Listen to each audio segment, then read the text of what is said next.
지난 6월 26일자로 여러분들도 들으셨겠지만 동성애 결혼법이 우리 미국 연방 대법원에서 4대 5로 미국에서 합법화가 되었습니다. 매우 찹찹한 마음이 아닐 수 없습니다. 이미 미국의 주류 교단인 루터교, 성공회 그리고 PCUSA 미국 장로교단에서는 동성애자들에게 안수를 주기 시작을 했었던 것이고요. 그리고 결혼을 교회법으로 이미 인준을 했습니다. 다시 말하면 교회가 국가보다 앞서서 이런 동성애를 받아들인 겁니다. 그러니까 연방 대법원이 판결의 결정은 예상된 일이라고 볼 수 있습니다. 이미 미국의 36개 주에서 동성 결혼을 법적으로 허용한 상태입니다. 14개 주가 그거를 허용하지 않았습니다만은 비율로 따지면 70%가 동성애를 옹호해 준 격이 된 겁니다. 미국 사회에서.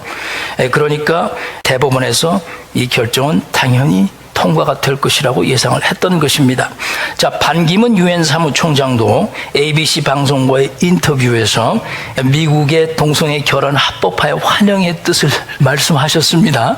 좀 매우 실망감이 크다고 하겠습니다. 수천 년 동안 지켜왔던 이 결혼에 대한 성경의 정의를 바꾸어 버린 역사적인 사건이며 큰 충격이 아닐 수 없습니다.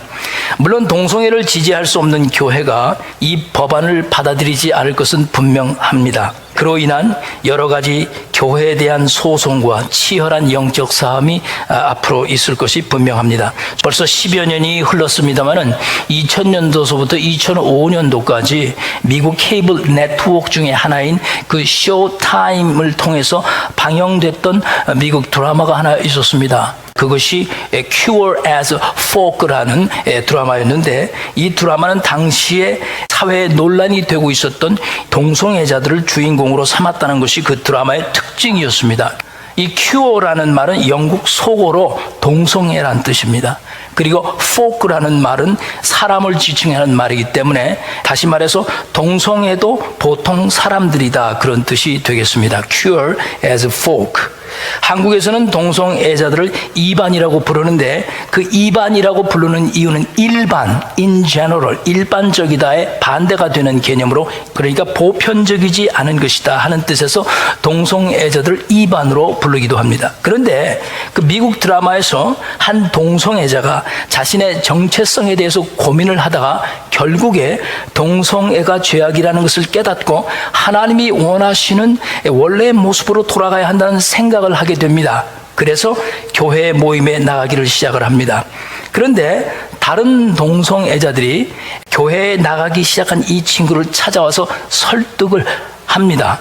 이렇게 설득을 그들이 했습니다. 지금 동성애자의 모습이 하나님이 원래부터 너에게 원하시는 아주 아름답고 정상적인 모습이었다. 결국에 교회를 나가던 이 동성애자는 친구들의 설득에 넘어갑니다. 그리고 동성애자로서의 자신을 다시 받아들입니다. 바로 이런 내용의 의학적이면서도 정서적이면서도 사회적 설득 때문에 사람들은 일생 동안 동성애 행위를 벗어나지 못하고 동성애자로들 살아가는 것입니다.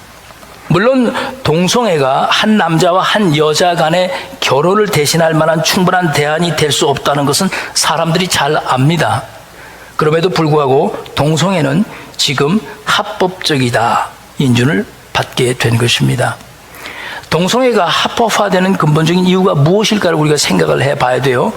물론 사람들은 죄를 논제로 해서 동성애 성향의 문제를 놓고 치열한 싸움들을 벌입니다. 그러나 죄의 논제하에서 동성애만 크게 죄악시하는 것도 지나치게 불편한 고집입니다. 성경에는 동성애에 관해서 직접적으로 언급한 것이 약 8군데가 정도가 됩니다. 그 중에서도 레위기 18장 22절과 20장 13절 말씀 아주 강하게 동성애에 대해서 말씀을 하는데요. 그 동성애가 가증한 것임을 성경이 밝히면서 동성애 행위자들을 죽이라고 명령하십니다. 성경에서 동성애에 관계된 사건을 최초로 기록한 것이 오늘 여러분과 내가 성경 교독 때 읽은 이 창세기 19장 말씀입니다. 이 사건이 여러분과 나에게 이 시대에 매우 중요한 이유는 소돔과 고모라 성의 멸망 사건이 동성애의 행위와 깊이 연관이 돼 있기도 하지만요. 그러나 더 깊이 들어가다 보면 그 동성애로 인해서 인간 역사 속에 그 동성애 행위가 가져온 참담한 결과들을 보여주고 있습니다. 소돔의 멸망을 피해 달아나던 롯의 아내가 뒤를 돌아보다가 소금 기둥이 되어버리지 않았습니까? 결국에는 롯이 자신의 두 딸과 동침을 하지 않았습니까? 그것이 19장의 결론입니다. 그래서 암몬 족속과 모압 조송을 태동하게 한 겁니다. 모든 것이 그 동성애 사건으로 인해서 가져다 준 결과였습니다. 그리고 그 비참한 인간 역사는 오늘도 중동에서 계속되고 있는 겁니다. 이것이 그냥 일어난 일이 아니고 성경을 우리가 논리적으로 파헤쳐 보다 보면은 동성애 사건이 가져다 둔 인간 역사 속에 태동한 결과들입니다. 롯이 아브라함과 헤어진 후에 어디로 갔습니까? 소돔으로 갔습니다.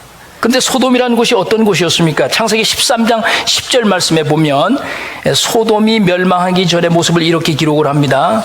여호와께서 소돔과 고모라를 멸하시기 전이었으므로 여호와의 동산 같았고 애굽의 땅 같았다.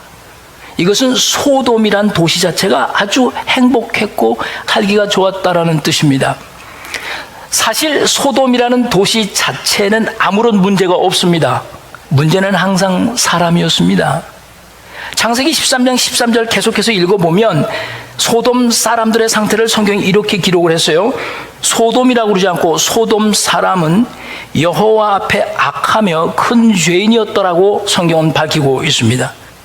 그러니까 아무리 살기 좋은 도시라 하더라도, 아무리 살기 좋은 지역이라 하더라도 사람이 그곳에 들어가면 그곳은 악한 곳이 되어버리는 것입니다.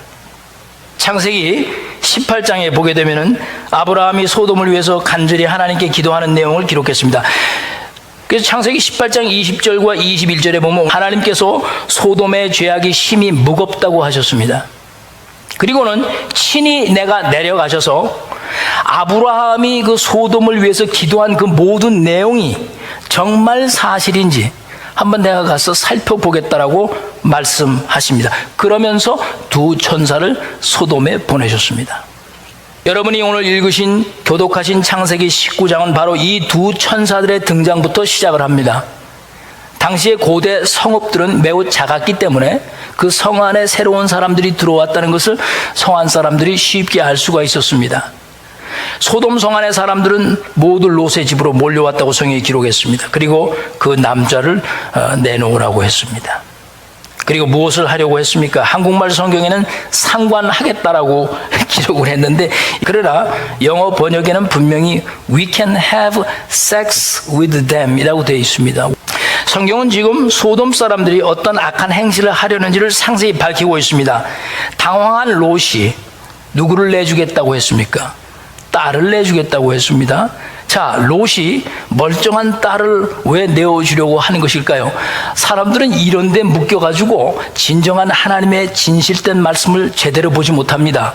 자, 이것은 당시에 동성애 행위가 소돔 성내에서 전반적으로 확실하게 일어나고 있었다는 것을 입증하려고 하는 성경의 의도적 표현입니다.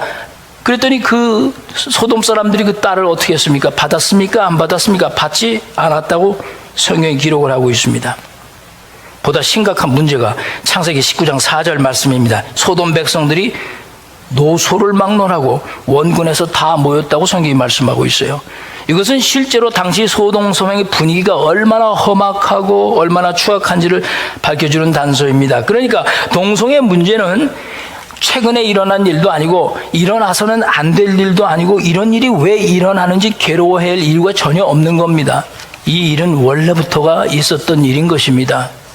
특별히 여러분이 신약성경 유다서 7절 말씀을 보시면 동성애가 소돔뿐만이 아니라 주변 도시와 다른 지역 사회까지 폭넓게 행해지고 있었다는 것을 유다서 7절 말씀에서 밝히고 있습니다. 이렇게 기록했어요. 소돔과 고모라와 그 이웃 도시들도 그들과 같은 행동으로 음란하며 다른 육체를 따라가다가 개역 한글에는 다른 색을 따라간다고 그랬어요.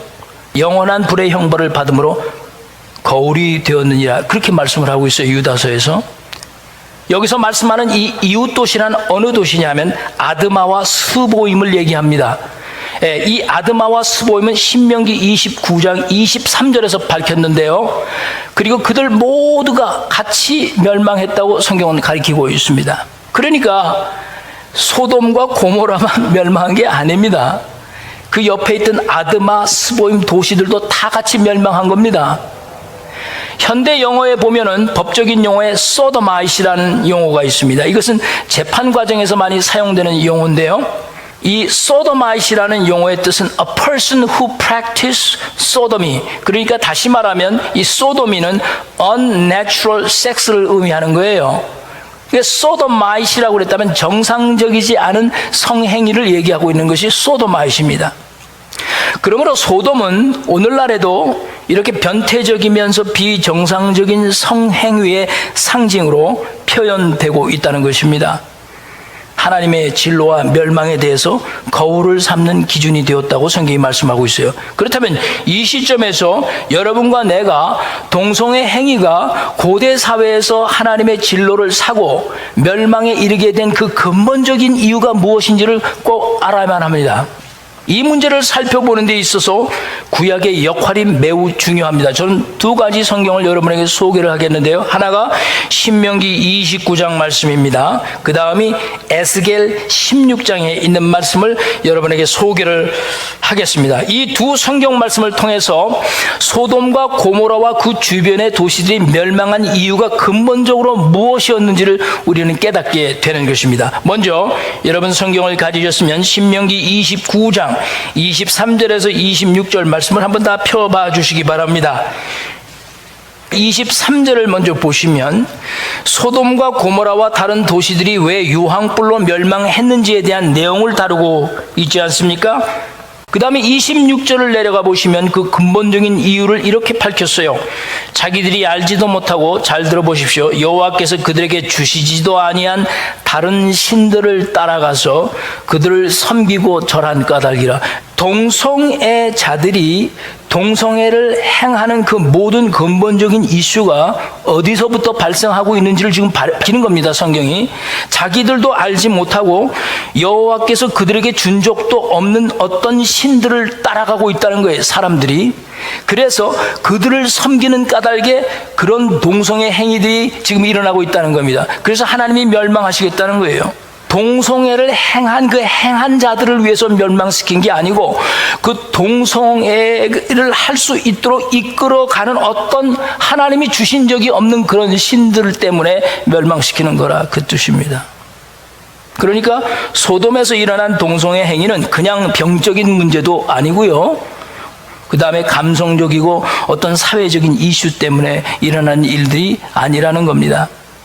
동성애 행위의 결과는 이스라엘 사람들이 자신들을 애굽에서 구원해 내시고 자신들과 언약을 맺어서 하나님의 백성으로 삼아주시고 하나님의 나라를 그들을 통해서 보여주었어야 함에도 불구하고 그 여호와 하나님을 버린 결과 때문에 일어난 죄악된 행위라고 말씀하고 있는 것입니다. 두 번째 여러분에게 소개해드릴 에스겔 말씀을 좀 더 구체적으로 지적을 했는데요. 에스겔 16장을 여러분 펴주시는데 구약 1172페이지가 되겠습니다. 에스겔이 소돔의 죄악을 특이한 관점으로 말씀을 했습니다. 먼저 이렇게 읽어 내려가겠습니다. 주 여호와의 말씀이니라. 내가 나의 삶을 두고 맹세하노니, 49절로 넘어가겠습니다. 내 아우 소돔의 죄악은 이러하니 그와 그의 딸들에게 교만함과 음식물의 풍족함과 태평함이 있음이며 또 그가 가난하고 궁핍한 자를 도와주지 아니하며 거만하여 가증한 일을 내 앞에서 행하였느니라. 그러므로 내가 보고 곧 그들을 없이 하였느니라. 에스겔서는 지금 좀 더 구체적으로 왜 동성애 일들이 일어났는지를 정확하게 밝혀주고 있는 거예요. 도대체 무엇이 이런 일들을 만들어내고 있을까? 그 문제가 이 에스겔서를 읽다 풀린 겁니다. 무엇이 그들을 그렇게 만들었다고 말합니까? 병적이라서 그렇습니까? 정서적인 문제 때문입니까? 성경은 에스겔에서 그렇게 말씀하고 있지 않습니까? 첫째는 무엇이라고 했습니까? 교만함이라고 그랬어요. 그러니까 동성애는 소돔 사람들의 그 인간의 교만함에서 발생한 겁니다. 소돔 사람들이 교만했다는 거예요, 아주. 잠언 16장 18절 말씀을 보면 성경이 이렇게 기록을 합니다. 교만은 패망의 선봉이요, 거만한 마음은 넘어짐의 앞잡이라고 하지 않았습니까? 그러니까 이 모든 더럽고 추악한 죄악은 다 교만한 인간의 마음에서부터 발생했다는 겁니다. 그렇다면 소돔 사람들이 왜 교만해졌느냐는 겁니다. 그 다음 말씀 두 번째 에스겔의 말씀을 보십시오. 무엇이 풍족하다고 그랬습니까? 음식물이 풍족하다고 그랬어요. 이미 창세기 13장에서 여러분이 살펴보았듯이 소돔 땅은 기름지고 물이 넉넉하고 애굽과도 같다고 하지 않았습니까? 그러니 소돔 사람들은 잘 살았다는 얘기예요. 풍족했다는 얘기예요. 영어로 보니까 이거를 뭐라고 썼냐면 overfed라고 그랬어요. overfed. You know what that means? 먹을 것이 너무 많아서 어느 것을 먹을까 너무 당황스러울 정도로 먹을 것이 많은 거예요. 이걸 먹을까 저걸 먹을까. 근데 신명기 28장 47절 말씀에 보면 이렇게 성경이 분명하게 기록합니다. 사람이 모든 것이 풍족해지면 기쁨과 즐거움으로 하나님을 섬길 것 같지만 그렇지 않다라고 말씀합니다.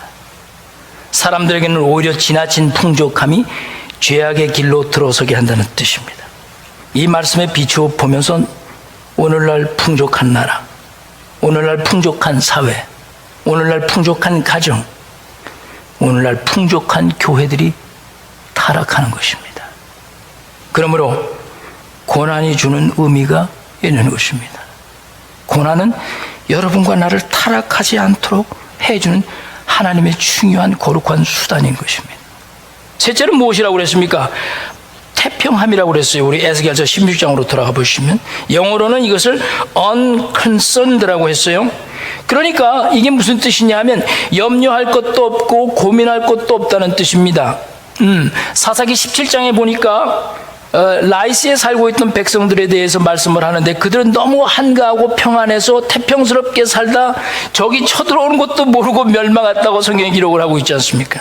그러므로 삶의 태평함은 사람들로 하여금 죄악된 길로 인도했던 것입니다. 그리고 마지막 죄를 에스겔서에서 무엇이라고 기록을 했습니까? 가난하고 궁핍한 자를 도와주지 않았다는 겁니다. 영어로는 컴패션이라고 기록을 했는데 이 컴패션이 없는 삶을 소돔 사람들이 살았다는 겁니다. 그러니까 소돔은 그렇게 풍족하고 염려가 없는 삶을 살면서 먹을 것들이 많아서 오늘 뭘 먹을까 내일 뭘 먹을까 걱정한다.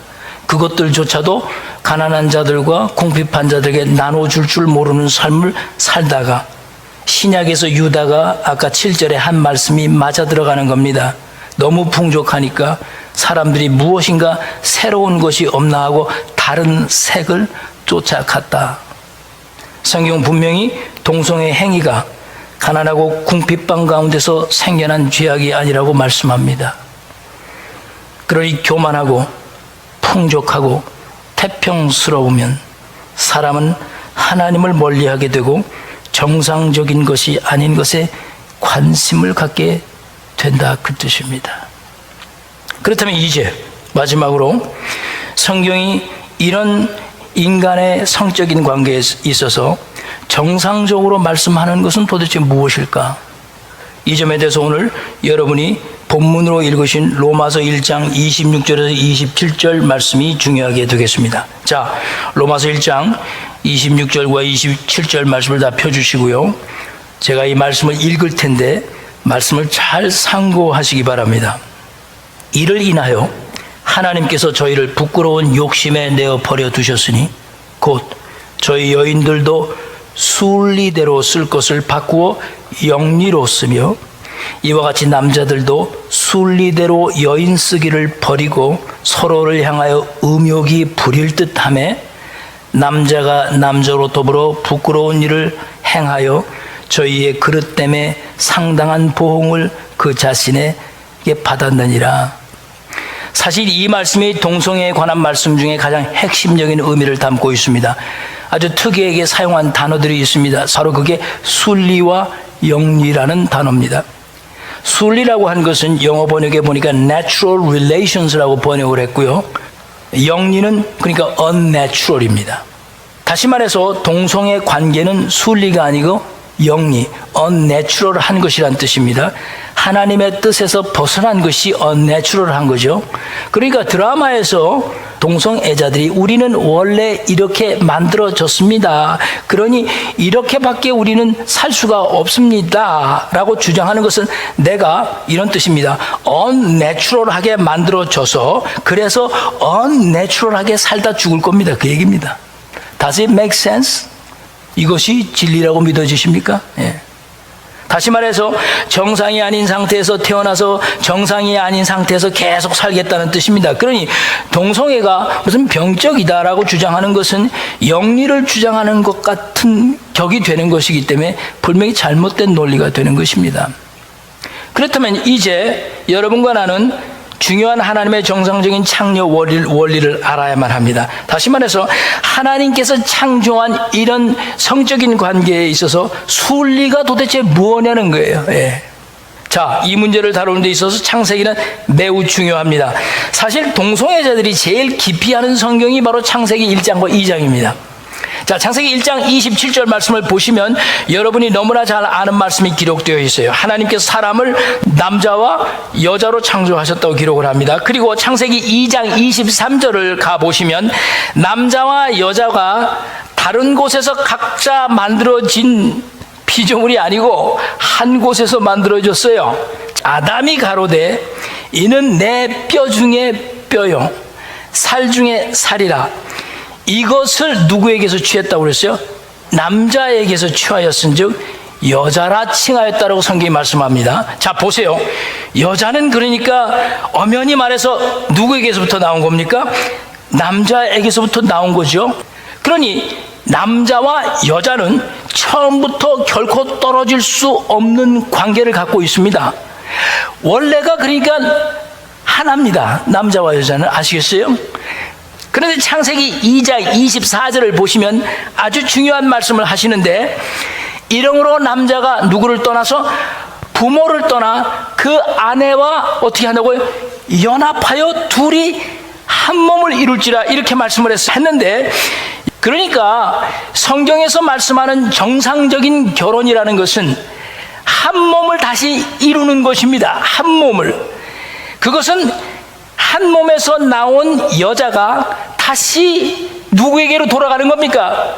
남자에게로 돌아가서 둘이 다시 한 몸이 되는 것.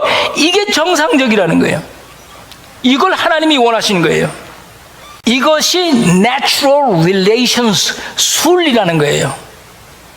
둘이 따로 있다가 결혼을 했기 때문에 한 몸이 되는 것이 아니라 원래가 한 몸이었기 때문에 그 한 몸에서 갈라진 여자가 다시 그 남자와 연합하면 이게 정상적이 다시 되는 겁니다. 그래서 하나라. 그러니까 뒤집어서 말하면 남자와 남자, 그리고 여자와 여자는 어떤 경우에라도 한 몸이 될 수 있습니까? 없습니까? 안 되는 겁니다. So it's 영리가 되는 겁니다. 그러니 동성애 관계는 절대로 정상적일 수가 없습니다. 그러니 결혼도 성립될 수가 없는 겁니다. 그래서 동성애는 순리가 아닌 영리라고 말씀하는 겁니다. 그런데 지금 그 영리를 헌법 개정을 통해서 순리로 만들겠다는 겁니다. 동성애가 같은 성을 가진 사람들끼리 육체적 사랑을 하기 때문에 동성애 죄가 되는 것이 아닙니다. 그런 죄로 말하자면 간음도, 강간도, 근친상간도, 간통도 모두 죽이라고 했습니다. 그런 문제를 비교하면서 싸워봐야 해답은 없습니다. 그러나 동성애는 그 동기와 근본은 지금 제가 순리를 말씀한 대로 완전히 다른 겁니다. 동성애의 죄악의 뿌리는 바로 순리가 아니라 영리이기 때문에 그것이 잘못됐다고 성경이 말씀하고 있는 겁니다. 몇 년 전에 한국 영화 사상 최다 관객 수 1,000만 명을 돌파했던 영화 하나가 있었습니다. 저는 그 이름 자체도 사실 마음에 안 들었습니다만은 왕의 남자라는 영화가 있었습니다. 왕의 남자는 그 제목부터가 좀 동성애 코드를 담고 있는 거예요. 그죠? 그런데 이를 아주 노골적으로 표시하지를 않았어요. 영화에서는. 고도로 세련된 영상 기술로 살짝 건드리고만 가는 겁니다. 그래서 대중에게 이 동성애에 대한 정서적이고 문화적인 거부감에서 슬쩍 벗어나게 하는 거죠. 이런 문화적 상태를 학자들의 용어로 영역의 혼동이라고 하는 것입니다. 그래서 다원주의와 상대주의 가치관이 득세하는 이 포스트 모던 사회에서 발생할 수 있는 시대의 흐름, 영역의 혼동, 깊이 건드리지 않으면서 혼돈시키는 거죠. 깊이 건드리면 추잡해지거든요. 우리나라 드라마가 세계적으로 인기를 끌지 않습니까? 그 이유가 뭔지 아십니까? 바로 한국 드라마 속에 이 영역의 혼동이 수없이 담겨 있기 때문입니다. 그래서 많은 세계적인 사람들이 그 살짝 건드리고 가는 영역의 혼동, 가득 차 있는 한국 드라마의 매력을 느끼는 거죠. 도덕의 절대성이 아닌 상대성, 그리고 모든 것을 포용해야만 한다는 이 다원주의가 그 뿌리를 두고 있는 것입니다. 2015년은 미국 역사상 가장 참혹한 해가 될 것입니다. 이것은 동성애는 더 이상 하나님 앞에 죄가 아니다라고 법적으로 선언한 것이 됐기 때문입니다. 혼란의 시기에 여러분과 나의 영혼이 흔들리지 마십시오. 그리고 죄다 아니다 그런 논제에 말려들지 마십시오. 여러분과 내가 더욱 힘써야 될 것은 이런 시대에 마음을 굳게 잡고 기도하며 오직 말씀에 사로잡혀서 내 자신이 하나님 보시기에 경건하고 거룩한 행실로 살아갈 수 있도록, 그래서 그리스도인 모두가 그런 자리에 갈 수 있다면 우리가 이기는 것입니다. 동성애자들을 탓할 것이 아니고 우리 자신을 돌아보면서 나는 순리대로 살고 있느냐, 내가 경건하게 살고 있느냐, 내 행실이 정말 거룩하냐, 여기에 초점을 맞추시고 흔들리지 말고 나가시는 여러분 모두가 되시기를 축복합니다.